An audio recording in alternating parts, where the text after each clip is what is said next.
Sir నమస్కారం. నమస్తే అండి. బాగున్నారా? బాగున్నా. అసలు యాక్టివ్ ఉన్నట్టుంది అంటున్నాను. చాలా యాక్టివ్గా ఉన్నాం. గల కారణం ఏంది? దాని కారణం అంటే వైఎస్ఆర్ కాంగ్రెస్ పార్టీ అధికారంలోకి వచ్చినప్పటి నుండి జగన్మోహన్ రెడ్డి గారు ముఖ్యమంత్రి అయినప్పటి నుంచి ఆయన మా మీద చూపిస్తున్నటువంటి ప్రేమ కావచ్చు, అభిమానం కావచ్చు, ఆ అభిమానానికి ఆ ప్రేమకి మేము కూడా సంతోషంగా, ఆరోగ్యకరంగా, చాలా ఉందాగా, సమాజంలో గౌరవంగా కూడా బ్రతుకుతా ఉన్నాం. అదంతా కేవలం జగన్మోహన్ రెడ్డి గారి దయనే. ఎందుకు మీ కుటుంబ నేపథ్యానికి ఒక ప్రత్యేకమైన గుర్తింపు ఉంది కదా? ఉంది. అది ఎంతవరకు ఒక గ్రామ స్థాయి, మండల స్థాయి, ఒక బీసీ సామాజిక వర్గానికంటే ఇంకా చెప్పాలంటే కుల సంఘంలో, బోయ కులంలో, బీసీ కులంలో గౌరవంగా ఉండేది గతంలో.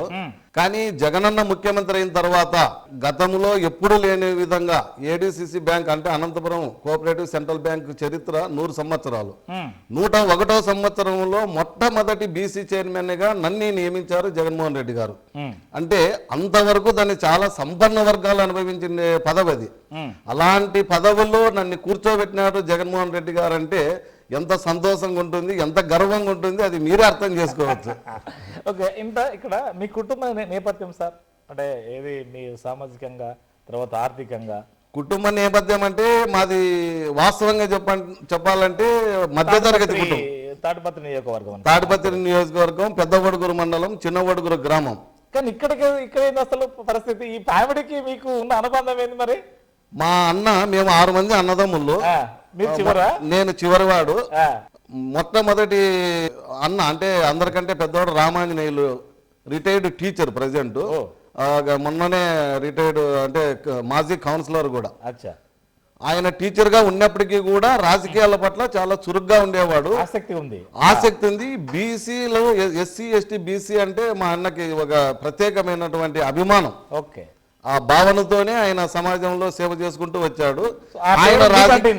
ఆయన రాజకీయాలలో ఉన్నారు కాబట్టి, టీచర్గా ఉన్నప్పటికీ కూడా రాజకీయాల పట్ల ఆసక్తి చూపే వ్యక్తి కాబట్టి మాకు కూడా, అంటే మా అన్న అయినప్పటికీ కూడా తండ్రి పాత్ర మా అన్నది. అందుకోసం తండ్రిని ఎవరైనా పిల్లలు ఆదర్శంగా తీసుకుంటారు కదా, ఆ విధంగా నేను మా అన్నను ఆదర్శంగా తీసుకొని రాజకీయాల వైపు, అంటే చదివేటప్పటి నుంచే, ఇది చదివేటప్పటి నుండే బీజం పడింది. ఈవెన్ క్లాస్ టీచర్ కావచ్చు, స్కూల్లో ఎస్పీఎల్ గా కావచ్చు, డిగ్రీలో ఆర్ట్స్ కాలేజీలో కూడా నేను యూనియన్ సెక్రటరీగా కూడా కాంటెస్ట్ చేశాను. చదివే రోజుల్లో కూడా నాకు కూడా ఎస్సీ ఎస్టీ బీసీ భావనలతో లక్షణాలు మొదలైనవి. అప్పటి నుండి నాయకత్వ లక్షణాలు మొదలైనవి. సో అది కాస్త ఇటు తిరిగిందా? ఎస్. పెళ్లి ఎప్పుడైంది? పెళ్లి 1991. సో అరేంజ్ మ్యారేజేనా? Arrange marriage. పిల్లలు 2 కూతుర్లు. మొదటి అమ్మాయి బిఆర్ ఆర్కిటెక్చర్ కంప్లీట్ చేసింది. ఆ అమ్మాయి ప్రజెంట్ ఏడీసీసీ బ్యాంక్ చైర్పర్సన్ లిఖిత. ఇంకొక అమ్మాయి ఇంటర్ సెకండ్ ఇయర్ చదువుతుంది, బైపీసీ. అమ్మాయికి ఈ అమ్మాయికి ఒక 9 years గ్యాప్. సో ఇక్కడ ప్రధానంగా మీరు రాజకీయాలు ఉన్నారు, మేడం కూడా డీసీబీ చైర్మన్ చేయడము, అంటే ఇందులో ఉన్నటువంటి అంతర్యాయం ఏందనుకోవచ్చు అసలు? అంతర్యం అంటే ఎలక్షన్ల ముందర మా అధినేత జగన్మోహన్ రెడ్డి గారు తాను అధికారం లేకొస్తే, తాను ముఖ్యమంత్రి అయితే ఎస్సీ ఎస్టీ బీసీ మైనార్టీలకు 50% నామినేటెడ్ పోస్టులలో కావచ్చు, రాజ్యాంగబద్ధంగా వచ్చే పదవులు కావచ్చు, ఏదన్నా నామినేటెడ్ వర్క్స్లో కావచ్చు 50% కేటాయిస్తానని చెప్పడం జరిగింది. దాంట్లో కూడా 50% మహిళలకి కూడా కేటాయిస్తానని చెప్పి జగన్మోహన్ రెడ్డి గారు ఏలూరు సభలో మాట ఇవ్వడం జరిగింది. ఆ మాట నిలబెట్టుకోవాలి కాబట్టి 13 డీసీసీబీ చైర్మన్లు ఈ రాష్ట్రంలో ఉన్నాయి. కనీసం 6 మహిళలకు ఇవ్వాలి అనుకున్నప్పుడు నన్ను మార్చి మా భార్యకి ఇవ్వాలనుకున్నారు యాక్చువల్గా జగన్మోహన్ రెడ్డి గారు. మహిళలకు అన్నప్పుడు మా భార్యకి అంత ఎడ్యుకేషన్ లేదని, అంత ఆ స్థానాన్ని, ఆ పదవిని న్యాయం చేయలేదు జగన్మోహన్ రెడ్డి గారు మా భార్యకి ఇచ్చినప్పుడు. ఆ పదవికి న్యాయం చేయలేకపోతే అది జగనన్న కావచ్చు, పార్టీకి కావచ్చు, మేము న్యాయం చేయలేమని చెప్పని, దానికి తగ్గట్టుగా ఉండాలి అంటే ఎడ్యుకేటెడ్ ఉండాలి, దాని తగ్గట్టు ఉండాలి అంటే యువత ఉండాలి అన్నట్టుగా నా కూతుర్ని అప్పుడప్పుడు అనుకోకుండా రాజకీయాల్లో కంటే ఏడీసీసీ బ్యాంక్ చైర్మన్గా నియమించేకి నేను నిర్ణయం తీసుకున్నాను. సో ఒక ప్రధాన అంశం ఇక్కడ, ఇంతసేపు మీరు అన్నట్టుగా 101 సంవత్సరం అయితే తప్ప బీసీలకు అవకాశం రాలేదు ఏడీసీ బ్యాంక్ అని మీరు అంటారు. అంటే ఇంతకాలము 75 yearsలో ఎక్కువ మోస్ట్ ఆఫ్ ముఖ్యమంత్రి కావచ్చు అంతా వాళ్ళే ఉన్నారు, వాళ్ళ వర్గంలో మాత్రమే రాజకీయ పవర్ ఉంది. ఇంకెంతసేపు వాళ్ళ మీద డిపెండింగ్ కావాల్సిందేనా? అట్లా కాకూడదనే కదా జగన్మోహన్ రెడ్డి గారు బీసీకి న్యాయం చేసింది. ఇది బీసీకి న్యాయం చేస్తే బీసీలలో చైతన్యం వస్తుంది, బీసీలలో కూడా ఒక ఆలోచన వస్తుంది. ఎప్పుడూ సంపన్న వర్గాలేనా అనే ఆలోచన నుంచి దూరం చేయడానికే మొట్టమొదటిగా నాకు అవకాశం కల్పించారు మా అధినేత. సో కాస్త ఊరట వచ్చింది అనుకోవచ్చు. ఎస్, ఖచ్చితంగా అనంతపురం జిల్లా బీసీలలో ఎస్సీ ఎస్టీలలో అంతా కూడా ఒక ఊరట వచ్చింది, ఒక ఆలోచన కూడా వచ్చింది. అంటే జగన్మోహన్ రెడ్డి గారు ముందు ఎలక్షన్ల ముందర ఏదైతే మాట చెప్పారో అది నెరవేరుస్తున్నారు. ఎలక్షన్ల కోసమే బీసీని చంద్రబాబు మాదిరి ఎలక్షన్ల కోసమే బీసీ కార్డు ఉపయోగించాడు, బీసీలకు తగు ప్రాధాన్యత ఇస్తున్నారు అని నిరూపించారు జగన్మోహన్ రెడ్డి గారు. ఏది ఆ ఉద్దేశంతోనే మీకు చైర్మన్ ఇచ్చారు, టాప కూడా ఇచ్చారు. సో మీరు వచ్చిన తర్వాత అంటే ఏది అంతకన్నా ముందు ఉన్నటువంటి ఏడీసీబీ ఎలా ఉండేది, ఇప్పుడు ఎలా ఉంది అనుకోవచ్చు మీరు మీ పాప? జగన్మోహన్ రెడ్డి గారు ఏ నిర్ణయం తీసుకున్నారు అంటే బీసీలు తక్కువ కాదు, బీసీలకి ఈ పదవిలో కూర్చోబెట్టినా ఈ బాధ్యత అప్పజెప్పినా కూడా గతంలో ఉన్నటువంటి సంపన్న వర్గాల కంటే ఏమాత్రము తగ్గరు అనుకోకుండా ఆ పదవికి న్యాయం చేశాం. ఎందుకంటే ఆ 100 ఏళ్ల చరిత్రలలో మా అనంతపురం సంబంధించిన కోఆపరేటివ్ సెంట్రల్ బ్యాంక్ బిజినెస్ అంటే టర్న్ ఓవర్ కేవలం 1000 కోట్లు. 100 సంవత్సర కాలంలో 1000 కోట్లు టర్న్ ఓవర్. అది నేను 2019 డిసెంబర్లో ఆ పదవి చేపట్టిన తర్వాత ఇప్పటి వరకు నా కూతురు నేను హయాంలో 860 కోట్లు పెంచాం. అంటే ముందుండే 1000 కోట్లకి అదనంగా 860 కోట్లు. అంటే ఇప్పుడు టర్న్ ఓవర్ 1860 డబల్ చేసాం. ఈ మార్చి లోపల అది 2000 కూడా చేస్తాం.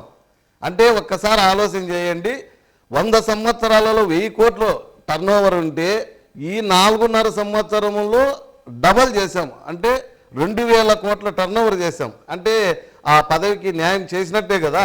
జగన్మోహన్ రెడ్డి గారు మాకు ఇచ్చినటువంటి బాధ్యతను 100% బాధ్యతని సక్సెస్ చేసినామని కూడా గర్వంగా చెప్తాను. విషయం జగన్మోహన్ రెడ్డి గారు కుల సమీకరణల నేపథ్యంలో ఇట్లా నామినేట్ పదవులు ఇచ్చుకుంటూ పోతున్నారు. అంటే పూర్తిగా బీసీలకు న్యాయం జరుగుతుందని మీరు అనుకుంటున్నారా? ఖచ్చితంగా అండి, ఇంకా న్యాయం జరుగుతుంది అనే ప్రశ్న ఎలా వేస్తున్నారు మీరు? ఎందుకంటే గతంలో తెలుగుదేశం పార్టీ బీసీలకు ప్రాధాన్యత ఇస్తున్నాము అని చెప్పి బహిరంగంగా కావచ్చు, ఎన్టీ రామారావు వచ్చినప్పుడు బీసీలకి ఆ బీసీ స్థానిక సంస్థల ఎలక్షన్ లో రిజర్వేషన్ కల్పించారు. అందుకోసమే బీసీలంతా తెలుగుదేశం పార్టీలో గతంలో ఉండేవారు. కానీ ఆ ఎన్టీ రామారావు వేసినటువంటి గుణాదిని చంద్రబాబు నాయుడు గారు వాడుకుంటూ అంతే బీసీలనే ఎక్కడ పెద్దపీట వేసినది లేదు. ఏదో అరకొరక ఇప్పుడు అనంతపురం జిల్లానే ఉంది. 13 జిల్లాలలో అనంతపురం జిల్లా అంటే బీసీ జిల్లా అంటారు. ఈ అనంతపురం జిల్లాలో కేవలం ఒకరికో ఇద్దరికో ఎమ్మెల్యేను ఎంపీ చేశారు తప్ప తెలుగుదేశం పార్టీలో ఇంకా పెద్దగా బీసీలంతా ఉద్ధరించినది లేదు. బీసీలకి ప్రాధాన్యత ఇచ్చి ఉన్నత పదవులు ఇచ్చిన పాపాన పోలేదు. నా ఒక్కరికే కాదు, జగన్మోహన్ రెడ్డి గారు ముఖ్యమంత్రి అయిన తర్వాత అనంతపురంలో ఉన్నటువంటి డీసీజీబీ చైర్మన్ బీసీ, జిల్లా పరిషత్ చైర్మన్ బీసీ, అలాగే ఒక ఎంపీ బోయ ఎంపీకి ఇచ్చారు. ఎమ్మెల్సీ ఆవిడ బీసీనే కాపులు. తర్వాత ఒక మంగమ్మక్క మొన్ననే ఎమ్మెల్సీ ఇచ్చారు. తర్వాత పక్క కర్నూలు జిల్లాలో వచ్చేసి గ్రంథాలయ చైర్మన్, గతంలో అవి కూడా సంపన్న వర్గాలు అనుభవించేది. కర్నూలులో కూడా మేయర్ గతంలో, అంటే జనరల్ వచ్చిన సాటు కూడా బీసీకి వస్తే ఇచ్చేది గొప్ప కాదు. సరే, నా ప్రశ్న ఏంటంటే ఇక్కడ అనంతపురం జిల్లా అంటేనే బీసీల జిల్లా అంటారు, కానీ ఇక్కడ ఫ్యాక్షన్ ఉన్నది. మరి అగ్రవర్ణాలే కదా పెత్తనం చేసినాయి సార్. గతంలో అంతా మొత్తం టోటల్ గా సంపన్న వర్గాలే, అగ్రవర్ణాలే. ఎస్, బీసీ జిల్లా అని మీరే ఒకసారి ఇప్పుడు ప్రకటించారు కదా. అవును, బీసీలు అధిక శాతం ఉన్నారు కాబట్టి బీసీలు జిల్లా అంటాను. అంటే వాళ్ళకి ఆధిపత్యం అగ్రవర్ణాలు చేసినారు, దాంట్లో అది వాస్తవమే. అంటే అనంతపురం అంటేనే ఫ్యాక్షన్ కదా. ఎస్, ఫ్యాక్షన్ గతంలో ఉండేది ఫ్యాక్షన్. దివంగత నేత రాజశేఖర రెడ్డి గారు ముఖ్యమంత్రి అయిన తర్వాత అప్పటి నుండి ఆ ఫ్యాక్షన్ అనంతపురం జిల్లాలో అంతమొందించారు. అక్కడి నుంచే స్టార్ట్ అయింది. నువ్వు బాగా చూసుకో, రాజశేఖర రెడ్డి గారు ముఖ్యమంత్రి కాకముందు ఈ జిల్లాలో ఈ ఉన్నటువంటి ప్రతి నియోజకవర్గంలో ఫ్యాక్షన్ ఉండేది. ఎంతో మంది బలే అయిపోయారు హత్యలకి బలే అందులో మీ అయిపోయారు. కుటుంబం ఏమన్నా కాస్త బలైన కుటుంబం ఏమైనా ఉన్నది అనుకోవచ్చా? మా కుటుంబం కూడా ఫ్యాక్షన్ లో అంటే ఒక హత్య వరకు మర్డర్ చేసి ఆ పరిస్థితి పోలేదు కానీ గొడవలతో జైలు పాలు కావడము, కేసుల్లో ఇరుక్కోవడము అట్లాంటివి మా కుటుంబము మా గ్రామంలో కూడా బీసీలు ఎస్సీలు ఎక్కువ మంది బలైపోయినాం. సరే, ఒక్క విధంగా ఇక్కడ ఎవరు ఏమనుకున్న పర్వాలేదు కానీ పరిటాల రవి హత్యతోని పూర్తిగా సమీకరణ జరిగింది అనుకోవచ్చు. ఇక్కడ ఒక పరిటాల రవినే కాదు అలాంటి వ్యక్తులకి అదంతా సూరి కావచ్చు, అది నేను చెప్పేదంటే రాజు బాగుంటే రాజ్యం బాగుంటుంది అన్నట్లుగా రాజశేఖర రెడ్డి గారు ఈ ఫ్యాక్షన్ నిర్మూలించాలని చెప్పని దానికి ప్రోత్సహించలేదు. ఎందుకు కాంగ్రెస్ పార్టీ అధికారంలోకి వస్తానే అంటే దివంగత నేత రాజశేఖర రెడ్డి గారు ముఖ్యమంత్రి అయిన వెంటనే కొంతమంది ఏదో ఒక ఊపు వచ్చినట్లు కాంగ్రెస్ పార్టీ నాయకులు కూడా అక్కడక్కడ గొడవలు చేసి ఇది చేశారు. ఆ టైంలో ఇది ఫ్యాక్షన్ అంతమొందించాలంటే మొట్టమొదట తన పార్టీకి సంబంధించినటువంటి తనకు సంబంధించిన నాయకుల్నే కంట్రోల్ చేయాలని చెప్పని ఈ జిల్లాలో ప్రముఖులంతా అంటే గొడవలకే ఆద్యం పోసే అందరినీ కూడా అందులో పీడీ యాక్ట్ కింద దివంగత నేత రాజశేఖర రెడ్డి గారు ఈ జిల్లాలో ఫ్యాక్షన్ ని కంట్రోల్ చేయాలనే ఉద్దేశంతో నన్ను కూడా పీడీ యాక్ట్ కింద చెర్లపల్లి జైలుకు పంపించారు. అంటే ఆ ఫ్యాక్షన్ లో ఇక్కడ గొడవ జరిగింది పామిడిలో. అప్పుడు ఒక మండల ప్రెసిడెంట్, ఇండ్లు, థియేటరు, బ్రాందీ షాపు అన్ని కొంత ఎక్కువ మంది వచ్చి మాపు ఒక 200 మంది వచ్చి, ఎందుకంటే ఆయన చేసింది తప్పే. కాంగ్రెస్ పార్టీ తరఫున మండల ప్రెసిడెంట్ అయ్యి కరెక్ట్ ఎలక్షన్ల టైంలో పరిటాల రవి ఆధ్వర్యంలో టీడీపీలో చేరినారు. అప్పుడు అతన్ని కాంగ్రెస్ గవర్నమెంట్ వచ్చింది, మా రాజశేఖర రెడ్డి గారు ముఖ్యమంత్రి అయినారు, నువ్వు మా చేత ఎంపీపీ అయినావు కాబట్టి ఆ పదవికి రాజీనామా చేయి అని చెప్పి కాంగ్రెస్ పార్టీ లీడర్లంతా చెప్పడం జరిగింది. అది అందులో మేము కూడా ఉన్నాం. కానీ ఆయన పెడచెవిన పెట్టి లెక్క చేయలేదు.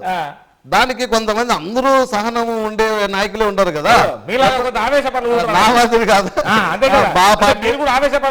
ఆ వర్గంలో ఉన్నటువంటి కొంతమంది పోయి ఆవేశంగా గొడవ చేయడము అదంతా విధ్వంసం చేయడం వల్ల నన్ను కూడా పాత్ర లేదు. కానీ ఈ మండలానికి జడ్పీటీసీ మెంబర్ గా ఉన్నాను కాబట్టి ముఖ్య లీడర్ గా నన్ను కూడా భావించి ఆ కేసులో ఇరికించడం జరిగింది. ఆ కేసులో ఉన్నాను కాబట్టి ఈయన కూడా నాయకుడే, ఈయన కూడా సో ఈయన కూడా కంట్రోల్ చేయాలని పీడీ యాక్ట్ కింద పంపించారు. సో ఇప్పుడు బీసీ సామాజిక వర్గాన్ని అంతకన్నా దిగువ ఉన్న సామాజిక వర్గాలు ఈ ఫ్యాక్షన్ లో చాలా కుటుంబాలు బలైనని మనం బలంగా నమ్మవచ్చు. ఇప్పుడు ఎస్, ఈ జిల్లాలో చాలా బీసీ కుటుంబాలు ఫ్యాక్షన్ లో బలైపోయినాయి. కుటుంబాలే నాశనమైన పరిస్థితుల్లో గతంలో ఉన్నాయి, ఇప్పుడు లేదు. రాజశేఖర రెడ్డి గారు ముఖ్యమంత్రి అయినప్పటి నుండి అది తరచూ కంట్రోల్ చేస్తూ వచ్చారు. మీరు జేసీ దివాకర్ రెడ్డి అనుచరుడు, అంటే తానేమో ఇప్పుడు టీడీపీలో ఉన్నాడు, మీరేమో కాంగ్రెస్ నుంచి మళ్ళీ వైఎస్ఆర్సీపీ. అంటే మీకు ఎక్కడ చెదిరింది అసలు? ఇక్కడ 2011లో ఎప్పుడైతే జగన్మోహన్ రెడ్డి గారు పార్టీ పెట్టారో వైఎస్ఆర్ కాంగ్రెస్ పార్టీ, అప్పటి నుంచి అంటే రాజశేఖర రెడ్డి గారి కుటుంబం పైన మాకు ఎనలేని ప్రేమ, అభిమానం. రాష్ట్రంలో ఆ కుటుంబం అంటేనే చాలా మంది అభిమానులు ఉన్నారు, మీకు తెలుసు. అందులో నేను ఒకడు. అంటే ఎప్పుడన్నా పెద్దలు మాట్లాడుకునేటప్పుడు, నాకంటే పెద్దలు సీనియర్స్ కావచ్చు, బీసీలలో కావచ్చు, ఇంకా ఎవరన్నా కానీ మాట్లాడుకునేటప్పుడు ఎప్పుడైనా కూడా రాజశేఖర రెడ్డి గారి ఫ్యామిలీని నమ్ముకుంటే కొంతకాలం కష్టం అనుభవించవచ్చునేమో, నష్టం కలగచ్చునేమో, కానీ ఎప్పుడైనా కూడా ఆ కుటుంబాన్ని దగ్గరకు చేరదీసి ఉన్నత స్థాయికి చేరుస్తాడనేది ఒక టాక్ ఉంది, రాష్ట్రంలో ఉంది, ఈ జిల్లాలో ఉంది. అది నేను బాగా వినేవాడిని. ఆయన ముఖ్యమంత్రి అయిన తర్వాత నిజంగానే ఆయన ఎంట కష్టాలలో నష్టాలు 15 ఏళ్ళు ఆయన ముఖ్యమంత్రి అయ్యే దాదాపు 20-30 ఏళ్ళు పట్టింది. కాంగ్రెస్ పార్టీలో అంత ఇమేజ్ ఉన్నటువంటి లీడర్ అయినప్పటికీ కూడా ముఖ్యమంత్రి అవ్వడానికి అంత టైం పట్టింది. అంత టైంలో ఆయన ఎంట నడుచుకున్న వాళ్ళకి కొన్ని ఇబ్బందులు, కష్టాలు వచ్చినాయి మిగతా నాయకుల వల్ల కాంగ్రెస్ పార్టీలో. అయినా ఆయన ఒక్కసారి ముఖ్యమంత్రి అయితేనే ఆయన నమ్ముకున్న కుటుంబాలందరికీ కూడా రాష్ట్రంలోనే ఉన్నత స్థాయికి చేర్చారు. ఆ నమ్మకం మాలో ఉంది. సో జగన్మోహన్ రెడ్డి గారిని కాంగ్రెస్ పార్టీ ఇబ్బందులు పాలు చేసింది. జగన్మోహన్ రెడ్డి గారు సొంత పార్టీ పెట్టారు. ఇక్కడ నా ప్రశ్న ఏంటంటే, జేసీ దివాకర్ రెడ్డికి మీకు చెదిరింది ఎక్కడ అసలు? ఇక్కడ అంటే కొంతకాలము మీరు ఉన్నటువంటి ప్రాంతం అయితే ఇటు ఉరగొండలో ఉన్నది, అటేమో తాడిపత్రిలో ఉంది. ఈ పామిడి మండలం అర్థము తాడిపత్రి నియోజకవర్గం ఉండేది, అర్థం ఉరవకొండలో ఉండేది. వాస్తవమే అది. ఇప్పుడు గుంతకాలు ఏర్పడింది కాబట్టి 2009లో అప్పుడు మీకు స్వేచ్ఛ వచ్చింది. మీకు స్వేచ్ఛ అనేది కాదు, నియోజకవర్గం వేరే అయిపోయింది.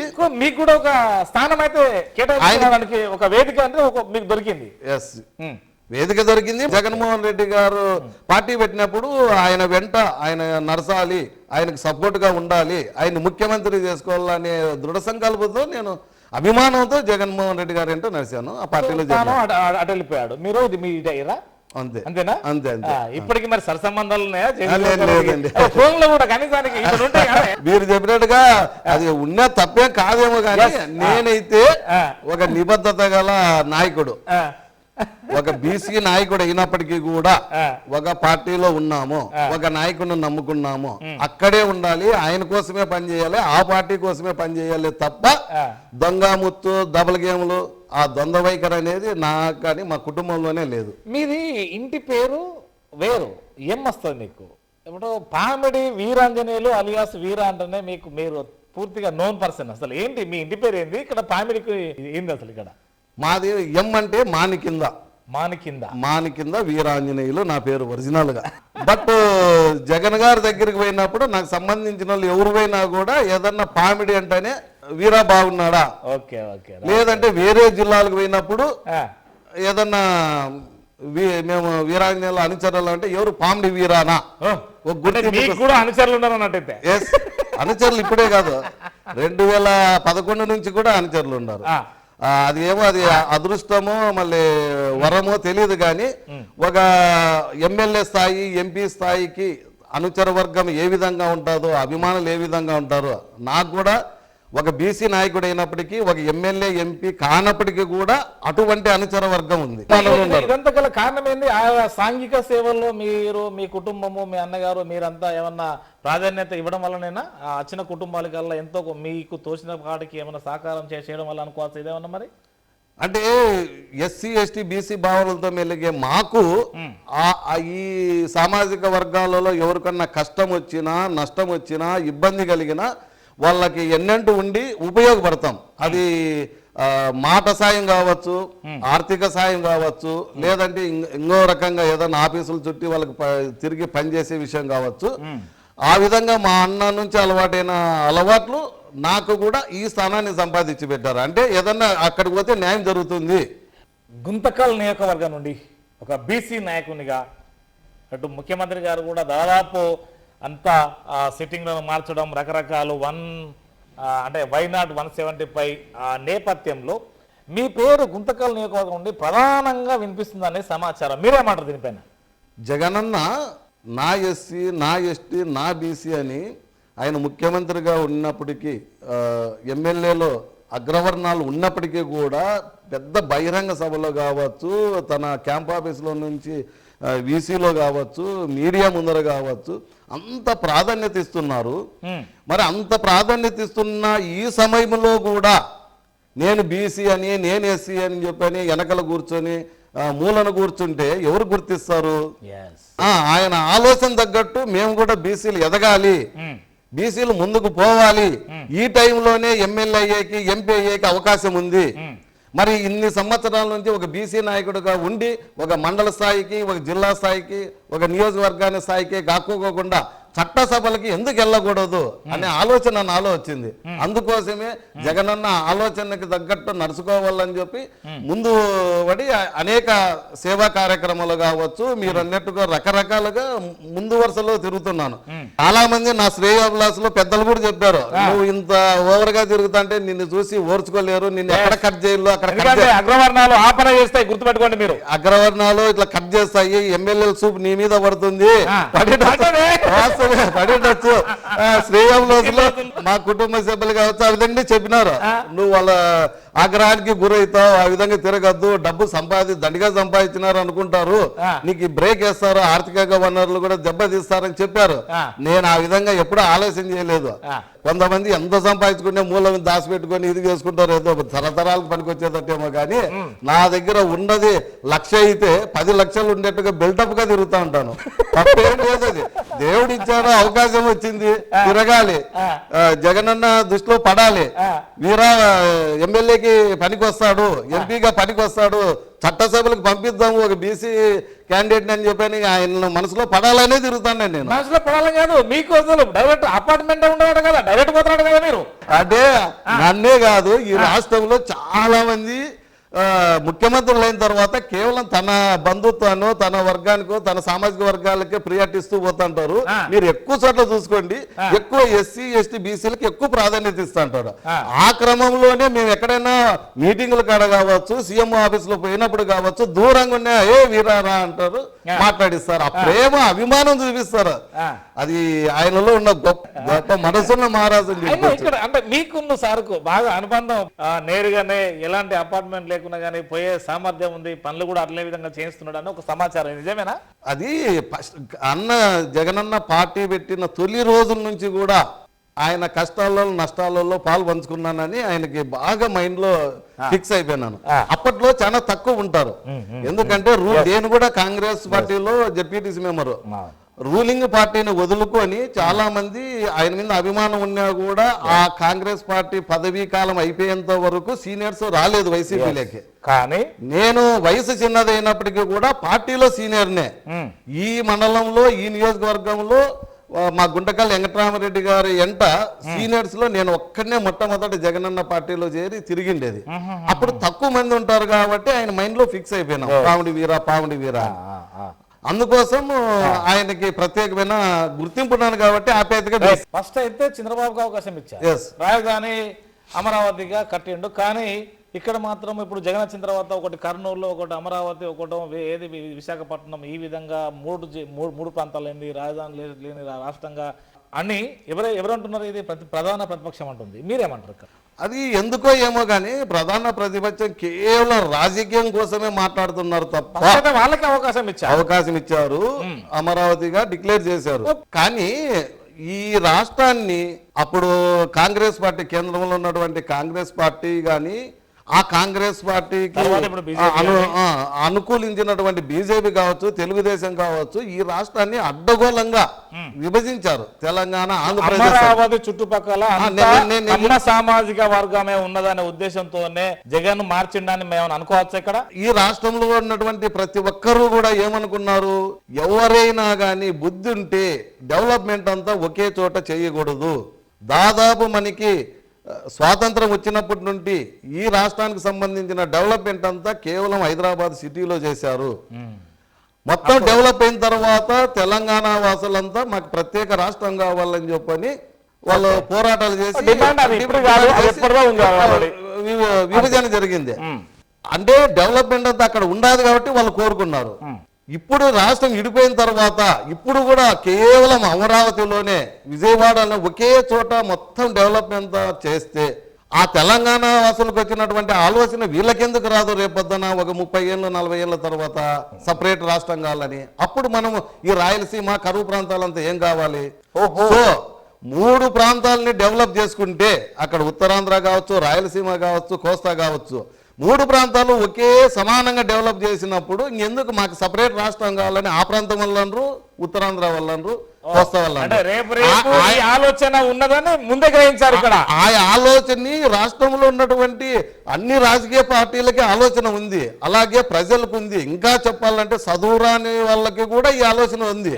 ఈ ఆలోచన అన్నిటినీ జగన్మోహన్ రెడ్డి గారు ఎక్కడో ఉన్న చిత్తూరు, ఎక్కడో ఉన్నటువంటి విజయనగరం ఆలోచన అన్నింటినీ జగన్మోహన్ రెడ్డి గారు పాదయాత్ర ద్వారా తెలుసుకున్నారు కాబట్టి తన సుదీర్ఘ పాదయాత్రలో ప్రతి చోట ఈ టాపిక్ వచ్చింది. ఆ ఆలోచన మనసులో పెట్టుకొని ఆయన ముఖ్యమంత్రి అయిన తర్వాత 3 ప్రాంతాలని డెవలప్ చేయాలా, అందుకే 3 రాజధానులు చెప్పారు. నాకు దాంట్లో తప్పే ఉంది. అది చంద్రబాబు కూడా ఇదే కరెక్ట్ అని తెలుసు, లేకుంటే సిపిఐ వాళ్ళకి తెలుసు, సిపిఎం వాళ్ళకి తెలుసు ఇది జగన్ గారు తీసుకున్న నిర్ణయం కరెక్ట్ అని. కానీ రాజకీయం కోసం జగన్ అన్న తీసుకున్నాడని బేస్ అని గొప్పగా పొగలేరు కదా ప్రతిపక్షాలు, అందుకోసం విమర్శిస్తున్నారు అంతే. ఓకే, ఇక్కడ ఒక తెర అంటే ఇక్కడ పైన రేపు రాబో కాలంలో 3 ప్రాంతాలు ఒకే స్థాయిలో అభివృద్ధి కావాలి. ఎస్, అట్లా ఉంటే ఎవరికి మా ప్రాంతం సపరేట్ కావాలా, ప్రత్యేక రాష్ట్రం కావాలని ఎవరు అడగరు. అందుకోసమే దీర్ఘాలోచన చేసి భవిష్యత్తుని దృష్టిలో పెట్టుకొని జగనన్న ఆలోచన చేస్తారు. వయసు చిన్నదైనప్పటికీ కూడా చాలా మెచ్యూరిటీతో ఆలోచన చేస్తారు మన. ఇక్కడ మనమాట ఎలక్షన్ కన్నా ముందు జగన్ లోపలికి పోయి సక్సెస్ అయ్యారు. ఇప్పుడు ఈ ఎలక్షన్ కన్నా ముందు చంద్రబాబు లోపల పోయారు. ఇక్కడ ఏం తేడా ఏంది? మీరు ఒకటి అంటే మీరు పాయింట్ చెప్తున్నారు కానీ దాంట్లో తేడా ఉంది. జగన్మోహన్ రెడ్డి గారు పోయిండేది 2014 ఎలక్షన్ బిఫోర్ అవును. అరెస్ట్ చేసినది లోపలికి పోయినది. ఆ. ఆ లోపల పోయిన వచ్చి బయటకు వస్తానే ఆయన ముఖ్యమంత్రి కాలేదు. ఆహా.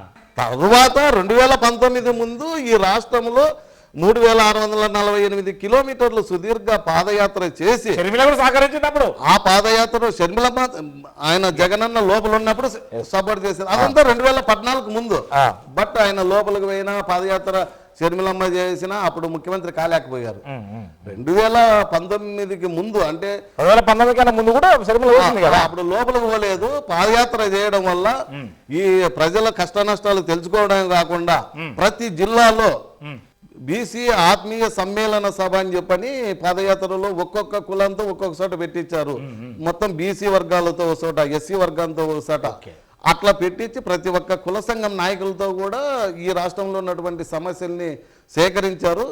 అవన్నిటిని దృష్టిలో పెట్టుకొని ఏలూరు సభలో అనౌన్స్ చేశారు ఒక మేనిఫెస్టో. ఆ మేనిఫెస్టో ప్రకారం ఇప్పుడు అప్పుడు కేవలం ఏలూరు సభలో చెప్పిన మాటకే కట్టుబడి ఈ రాష్ట్ర ప్రజలు వైఎస్ ఫ్యామిలీ మాట చెప్తే మనవదీపని వంశము ఈయన చెప్పినాడు కాబట్టి అన్ని నెరవేర్చారనే ఉద్దేశంతో ఓట్లేసి గెలిపించారు, ముఖ్యమంత్రి చేశారు. ఇక్కడ ప్రధాన ప్రశ్న ఏంటంటే ఏవైతే హామీలు ఇచ్చారో, ఏమైతే పథకాలు తీసుకొస్తారో అంతకన్నా అంటే పథకాల మేనిఫెస్టో లేని కూడా ఏమైనా పథకాచ్చారో కేవలం అప్పు తీసుకొచ్చి ప్రజలకు పంచుతున్నారని ఒక ప్రశ్న. ఇక్కడ రేపు వారు కూడా ఇప్పుడు పెద్ద హామీ ఇవ్వబోతున్నారు, ఇంకా మీకన్నా ఎక్కువ ఇస్తా ఉంటున్నారు. మరి వాళ్ళు మాత్రం అప్పు చేయరా? అసలు ఏంది ఇక్కడ ఒక క్లారిటీ కావాలి. అంటే రాజకీయంలో పదవి రావడానికి చంద్రబాబు నాయుడు గారు ఏమైనా హామీలు ఇస్తారు. అది ఇప్పుడే కాదు, 2014 ముందు హామీ ఇచ్చారు.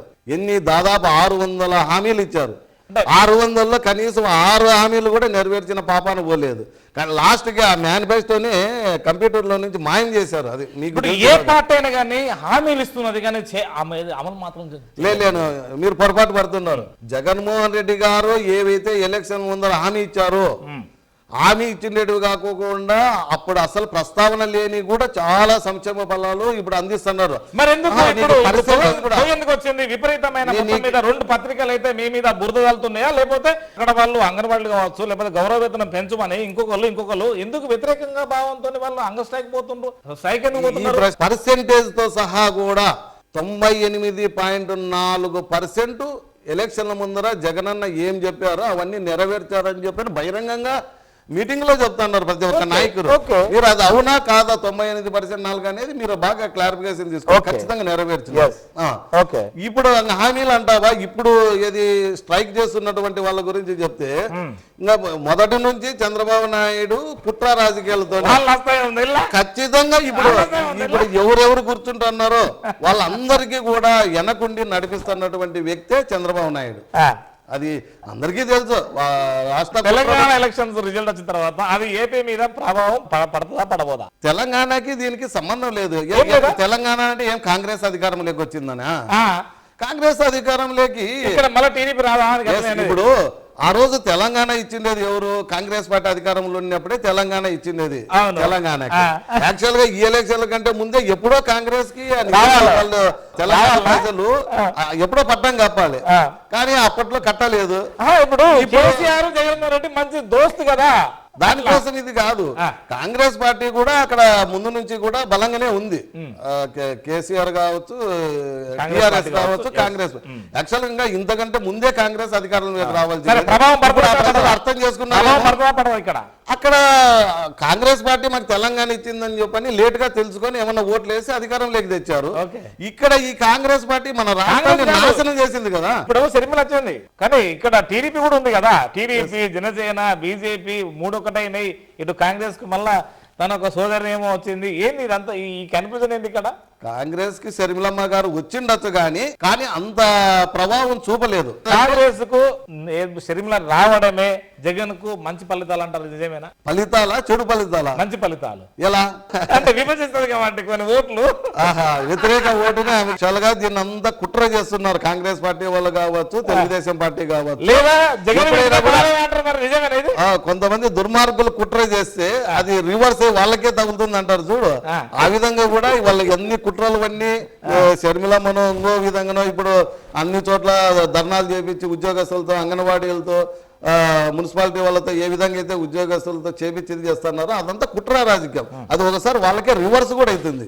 జగన్ గారు స్థానాన్ని మారుస్తున్నారు, ఇంకొకటికి ట్రాన్స్ఫర్ చేస్తున్నారు, రకరకాలు ఏంటి ఇక్కడేమో మీరేమో మీకు అనుకూలంగా అక్కడ వాళ్ళకు మంచి రిజల్ట్ లేదు కాబట్టి వై నాట్ 175 అంటున్నారు, రకరకాలు అంటున్నారు. ఏది ఆయా వ్యతిరేక పార్టీ వాళ్ళు ఏమో మాకు భయపడే మారుస్తున్నారు అంటున్నారు. మనం ఏ విధంగా దీన్ని చూడవచ్చు? భయపడేది ఏమి కాదు. జనరల్ గా ఒక వ్యక్తి ఒక చోట ఇది ఉన్నప్పుడు అంటే వ్యతిరేక భావం ఉన్నప్పుడు ఒక 5 సంవత్సరాలు పరిపాలన చేసిన సమయంలో కొంత అంతో ఇంతో వ్యతిరేకత వస్తుంది. ఎందుకంటే ప్రజలు ఆశించిన రీతిలో అన్ని విషయాలు అన్ని పనులు చేయలేకపోవచ్చు.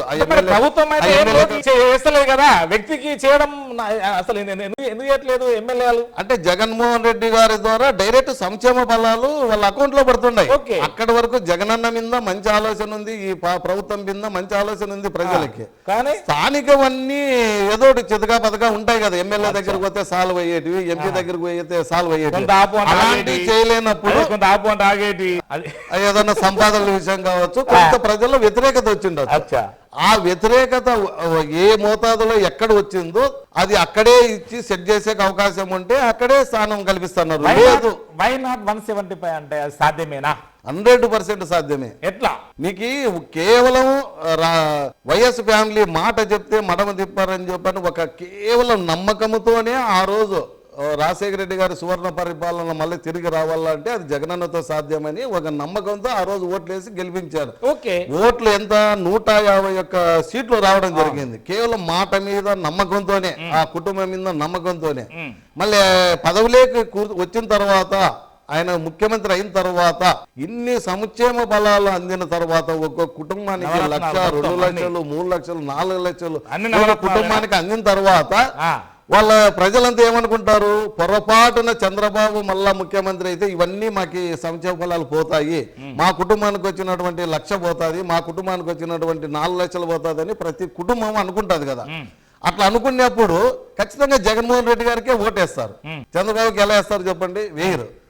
ఇంకా అన్ని చోట్ల 175 నియోజకవర్గాల్లో సంక్షేమ ఫలాలు అందాయి కాబట్టి ఆ సంక్షేమ ఫలాలు అందరూ ఓట్లు అక్కడ పెట్టుకున్నారు. 175 నియోజకవర్గాలలో ఫలాలు అందినాయి రాష్ట్ర ముఖ్యమంత్రి ద్వారా.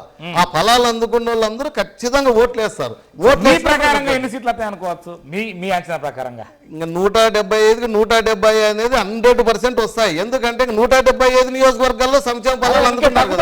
120 కావచ్చు, 110 కావచ్చు, కొద్దిగా ఏది అంటే సముచితం అంటే రావచ్చు అనేది ఇంకొక అంచనా కూడా ఉంది కదా. అట్లా కాదన్నా, అంటే టార్గెట్ అనేది ఎప్పటికీ 175 చోట్ల 175 నియోజకవర్గాలలో సంక్షేమ ఫలాలు అందుకున్నారు కాబట్టి అందరూ ఓట్లు వేసినప్పుడు 175 ఎందుకు రావు చెప్పు? ఖచ్చితంగా వస్తాయి. కాకపోతే నువ్వు చెప్పినట్లుగా మెజార్టీలో తేడా రావచ్చు. ఆ 175 సీట్లలో గెలిచిన వ్యక్తులకి, వైసీపీ తరఫున గెలిచిన వ్యక్తులకి మెజార్టీ కొద్దిగా అటు ఇటు తేడా ఉండొచ్చు, కానీ 175 అయితే గ్యారెంటీ. ఒకటి విద్యా వైద్యం ఒక్కటే విభాగానికి రా, ఇంకా సామాజిక అసమానత విద్యా వైద్యం ఉంది. అట్లనే ఈ సాంఘిక అసమానతలు కూడా ఫ్యామిలీలలో ఆయా వర్గాలు కూడా ఇంకా ఆర్థికంగా సాంఘికంగా ఈ 2 సమానత్వం ఎప్పుడొస్తాయి అనుకోవచ్చు. ఇక్కడ విద్యా వైద్యం, ఇంకొకటి ప్రజల జీవన ఆర్థిక విధానంలో సాంఘిక విధానంలో మనం ఏమన్నా కనుచూపుల్లో మనకు అవపడుతుందా ఈ లీడర్లు సమానత్వాన్ని ఒకే విద్య ఒకే వైద్యాన్ని మీరు అనుకుంటున్నారా? ఖచ్చితంగా అది. ఎందుకంటే మనం చదువుకునే రోజుల్లో నుంచి కూడా చూస్తున్నాం, సామాజికంగా సాంఘికంగా కూడా. కేవలం డాక్టర్ బిఆర్ అంబేద్కర్ రాజ్యాంగాన్ని రాశారు. ఆ రాజ్యాంగం ప్రకారము ఆ రాజ్యాంగం అమలైతే మాత్రం ఈ పాటికి అందరూ సమానంగా ఉండాలన్నా అది కేవలం జరగాలంటే ఈ కాలంలోనే, ఈ జగనన్న ముఖ్యమంత్రి ఉన్న సమయంలోనే సాధ్యం. ఇప్పుడు గినక జరగలేదనుకో ఇంకా భవిష్యత్తు కాదు కదా, ఎప్పటికీ కూడా జరగదు. ఆ లక్షణాలు కేవలం జగనన్నలోనే ఉన్నాయి. అంబేద్కర్ ఆశయాలు కావచ్చు, జ్యోతిరావు పూలే ఆశయాలు కావచ్చు, ఆ ఆశయాలన్నీ కూడా కేవలం ఇంకా గాంధీ మహాత్మా ఆలోచనలు కూడా ఏంది, గ్రామ స్వరాజ్యం, పంచాయతీ సెక్రటరీ, ఇవన్నీ కూడా కేవలం ఒక జగనన్నతోనే సాధ్యం, వేరే వాళ్ళతో కాదు. ఎందుకంటే ఆల్రెడీ మనం చూసినాం కదా, ఇన్నేళ్ళు ఎంతమంది ముఖ్యమంత్రులు చూసినాం. చంద్రబాబుని కూడా 14 ఏళ్ళుగా చూసినాం. ఆయన మళ్ళా వచ్చినా కూడా గతంలో చేసిన పరిపాలన మాత్రమే ఉంటుంది, కానీ దానికి భిన్నంగా అంబేద్కర్ వైద్యం అయితే అంబేద్కర్ ఆలోచన సక్సెస్ మరి నాడు నేడు ఎంత అన్నా మనం చదువుకునే బిల్డింగ్లు ఎట్లున్నాయి ఇప్పుడు ఎట్లున్నాయన్నా తర్వాత పిల్లలకి ఎంత చదువు అన్నా కానీ అయినా ఇంకా అందరు కూడా అదే రీతిలో రావాలంటే ఒకటే ఉండాలి, ఏదైనా ప్రైవేట్ ఆర్ గవర్నమెంట్. ఈ విధంగా రేపు వచ్చే కాలంలో ఉంటదంట. ఇప్పుడు ఒక 5 సంవత్సరాల్లోనే ఇంత తేడా తెచ్చినారు ఆయన. మనము ఒక 5 సంవత్సరాలు అనుకోలేదు. జగనన్న శాశ్వత ముఖ్యమంత్రిగా ఈ రాష్ట్ర ప్రజలు భావిస్తున్నారు. ఈ శాశ్వత ముఖ్యమంత్రి టైంలో 5 సంవత్సరాలలోనే ఇంత మార్పులు తెచ్చినటువంటి మహోన్నత వ్యక్తి ఇంకా ముందుకి చాలా మార్పులు తెస్తారు. అవును, మీ బీసీలు అంటే ఒకటి ఎప్పుడైతారే ఇప్పుడు దేశంలో కానీ రాష్ట్రంలో కానీ బీసీ జనగణన చేస్తే మాత్రం మీరే 50 నుంచి 60% ఉంటారు. అన్ని మరి మీరెందుకు ఒకటి గారు అసలు అవుతామన్నా? ఎందుకంటే గతంలో ఈ విధంగా బీసీలకి ప్రాధాన్యత ఇచ్చి ఒక ఉన్నత స్థానాల్లో కూర్చునే పరిస్థితి చేయలేదు కాబట్టి కాలేకపోయినారు అప్పట్లో. ఇప్పుడు జగనన్న బీసీలకు ప్రాధాన్యత ఇచ్చి ఒక ఉన్నత స్థానంలో కూర్చోబెడుతున్నారు కాబట్టి అందరికీ ఒక ఆలోచన వచ్చింది. సో మనమంతా జగనన్నకి ప్రాధాన్యత ఇవ్వాలి, ఆయన ముఖ్యమంత్రి అయితేనే మనకి ఇంకా ఉన్నత స్థానాలు కల్పిస్తారు అన్నప్పుడు అంతా ఆయన వెంట పోయినారు అనుకో, ఆటోమేటిక్ గా చైతన్యం వచ్చినట్లు ఐక్యమైనట్లే అర్థం. సో మీరు ఎన్నిసార్లు కలిసారు మీ సీటు గురించి? అన్న మరి నాకు సీటు కావాలి కంపల్సరీ అని ఏమన్నా? నేను ప్రత్యేకంగా దీనికోసమే రోజు పోయి మొరపెట్టుకునేది అయితే లేదు, కానీ బీసీలకు ఎక్కువ ప్రాధాన్యత ఇస్తాను అని జగనన్న చెప్పారు. అందులో మీ పేరు ఉంటారు అనుకుంటున్నారు? ఖచ్చితంగా బీసీలకు ప్రాధాన్యత ఇచ్చినప్పుడు నేను వైఎస్ఆర్ కాంగ్రెస్ పార్టీ స్థాపించినప్పటి నుంచి కూడా ఆయన ఎంత ఉన్నాను, ఆయన పార్టీలో చేరినాను, ఆయన కష్ట నష్టాల్లో పాలు పంచుకున్నాను కాబట్టి ఉన్నాను కాబట్టి ఖచ్చితంగా నాకు ఏదో ఒకటి ఎమ్మెల్యే ఆరు ఎంపీ అవకాశం ఖచ్చితంగా వస్తుంది. ఆ సీట్ అనేది ఒక నమ్మకం కలుగుతుంది. కొంత ఏమన్నా శవరం పడ్డదా? ఏమన్నా సపరేట్ ఏం లేదు, కానీ ఆశ అయితే ఎక్కువ ఉంది. నే విధంగా అయితే గనక ఈ స్థానానికి చేరుకున్నాను, అదే విధంగా నా జాతి అంటే బడుగు బలహీన వర్గాలకు సంబంధించి కావచ్చు, ఎస్సీ కావచ్చు, ఎస్టీ కావచ్చు, మైనారిటీ, వీళ్ళందరినీ కూడా ఒక ఉన్నత స్థానానికి తీసుకుపోయాకే నా జీవితం అంతా కూడా ప్రయత్నం చేస్తా. దాంట్లో అయితే ఎటువంటి డోకా లేదు. ఇదే రాజకీయ భవిష్యత్. ఎస్, అది 100%. మీరే చూసారు కదా, దాదాపు అన్ని అంశాలకు మనం అడిగిన ప్రశ్నలకు మాత్రము పూర్తిగా సమాధానాల్లో మీకు మాత్రం మేము అందించగలమని భావిస్తున్నాం. అదేవిధంగా రేపు రాబో కాలంలో మేము కూడా ఒక ప్రస్తావన అయితే తీసుకొస్తున్నాం. ఈ ప్రస్తావన సార్తో అనలేదు, కానీ చాలా ఇంపార్టెంట్. ప్రజలకు ఒక బురద అంటింది ఓటుకు, అలానే అందరు కాదు. 75 సంవత్సరాల కాలంలో ఏం మార్పు జరిగింది, ఇప్పుడు ఏం మార్పు జరిగింది, ఏమి జరగాలి అనే ఆలోచన మీకు రావాలి. ఎందుకొరక మీ తాతలు ఓట్లేశారు, మీ తండ్రులు ఓట్లేశారు, మీ భవిష్యత్తు కొరకు మీరు ఓట్లేస్తారు, మీ పిల్లల భవిష్యత్తు కొరకు వేస్తున్నారు, వేయబోతున్నారు, వేశారు కూడా. మరి ఆలోచించండి. ఇది కాదు కదా, ఇది ఒకరోజు మీరే ఇచ్చే విధంగా ఉండాలి. మీ చెయ్యి ఇలా ఉండాలి. ఆలోచన మీది, ఆచరణ మీది, ఎందుకంటే ఓటు మీది కాబట్టి. కాలమే అంటే అలాంటి అంశాల పట్ల మీరు ఇప్పటికైనా కానీ చైతన్యం రావాలని కోరు. వీరాంజనేయులు అలియాస్ వీర భవిష్యత్ పార్టీ అధినేత ఇక్కడ మీ పైన మాత్రమే ఉంది. నమస్కారం సార్.